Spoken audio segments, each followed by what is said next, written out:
कन्हैया जी, किसान महासभा के नेता वीरेंद्र यादव जी, रामदेव जी, त्रिलोकी जी और अन्य के वरिष्ठ नेता भाजपा मान्यता किसान महासभा के जामेद अलख नारायण चौधरी जी, कन्हैया जी खेत मजदूर सभा के जो सचिव हैं, खेत मजदूर सभा के जो अध्यक्ष हैं कन्हैया जी, सचिव नारायण दास जी और जो यहाँ काफ़ी उपस्थित है, तमाम लोगों को इनकलाबी सलाम करते हुए मैं अपनी बात 2-3 बिंदुओं पर रख रहा हूँ।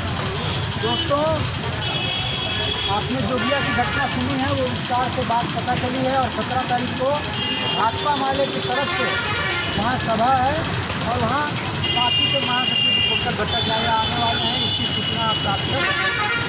दूसरी बात यह है कि आज 9 अगस्त को जब आज़ादी की लड़ाई के दौरान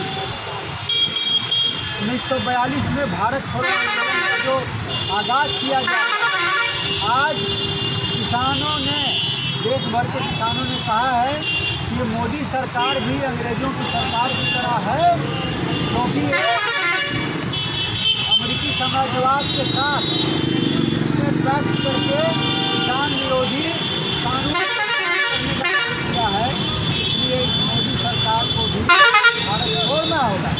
इस बात के साथ आज देश भर में जिला मुख्यालयों पर किसान महासभा प्रदर्शन कर रही है। मोदी का प्रदर्शन देख रहा है। साथियों, आपको जानकर यह खुशी होगी कि अभी जो जंतर मंतर पर एक बड़ा छात्र आंदोलन हुआ, युवाओं का जो आंदोलन हुआ, जिसमें मोदी सरकार के घमंड को तोड़ दिया और पीछे ढकेला और देश के भीतर में जो भय का वातावरण था, सत्ता जो है जिसमें भय का वातावरण बनाकर रखा था, छात्र युवाओं ने इस भय के वातावरण को तोड़कर रख दिया।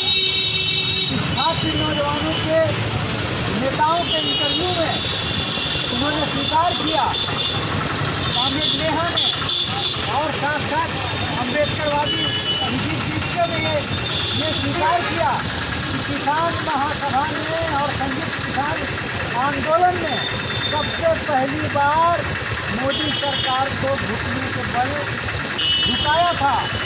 उससे हमने सीख लिया और हमने तय किया कि अमेरिका से लौटकर हम आएंगे और इस देश के लिए कुछ करेंगे।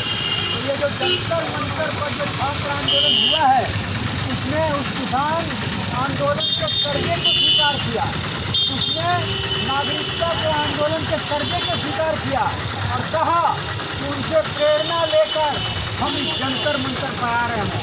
और साथियों, मजाक में हंसी में उन्होंने एक पार्टी बनाया, कॉकरोच जनता पार्टी, जो कि भारत के सबसे बड़े न्यायाधीश, उन्होंने कह दिया था कि बेरोजगार नौजवान जो है कॉकरोच के जैसे हैं। तो मजाक में और हंसी में एक कॉकरोच जनता पार्टी इन लोगों ने बना दिया छात्रों ने। और आश्चर्य की बात यह है कि 3 दिनों के भीतर इस कॉकरोच जनता पार्टी के इतने सदस्य हो गए जितने भाजपा के भी सदस्य नहीं हैं। यानी कि इंस्टाग्राम पर, सोशल मीडिया पर जो भारतीय जनता पार्टी को फॉलो करने वाले लोग हैं, उससे ज़्यादा बड़ी संख्या में कॉकरोच जनता पार्टी का समर्थन जो है आ गया। और इससे मोदी सरकार घबरा कर उसने ट्विटर पर कॉकरोच जनता पार्टी को कर दिया। फिर उसके बाद वो लोग इंस्टाग्राम पर चले गए, इंस्टाग्राम पर वो लोग पार कर गए भारतीय जनता पार्टी को।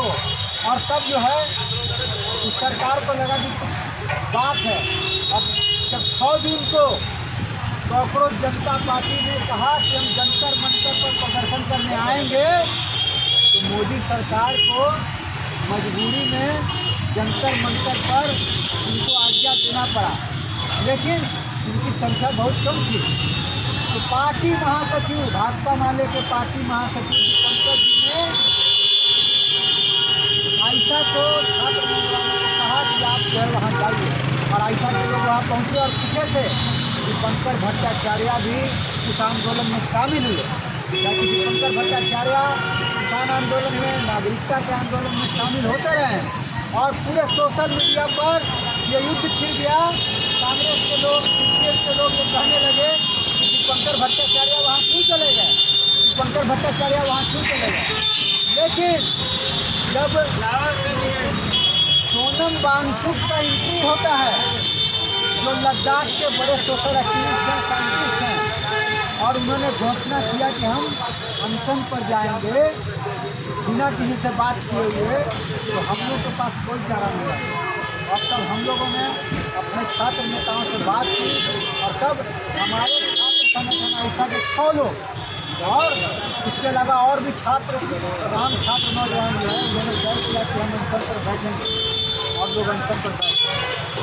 6ठे दिन कामरेड दानिश वो जो है बीमार पड़ गई और हॉस्पिटलाइज हो गए। 6ठे से 10वें दिन के बीच में 6 लोग हॉस्पिटलाइज हो गए। लेकिन कामरेड नेहा बोरा, कामरेड मनीष जो उत्तर प्रदेश के इलाहाबाद के हैं, और कामरेड आरिफ, ये तीनों कोई 30 तारीख को संसद का सत्र शुरू होने वाला था, और उस दिन सुदामा जी और राजा राम जी, ये दोनों कोई जो है अनशन स्थल पर जा चुके थे और संसद के भीतर में थे। और उस दिन तक खींचना जो है, उस हड़ताल को खींच कर लाया जाए, अनशन को खींच कर लाया जाए। छात्र संगठन ने जो सोच लिया कि हम शहादत दे देंगे, लेकिन संसद में जब तक इसकी आवाज़ पहुंच नहीं जाएगी तब तक हम अनशन से नहीं हटेंगे।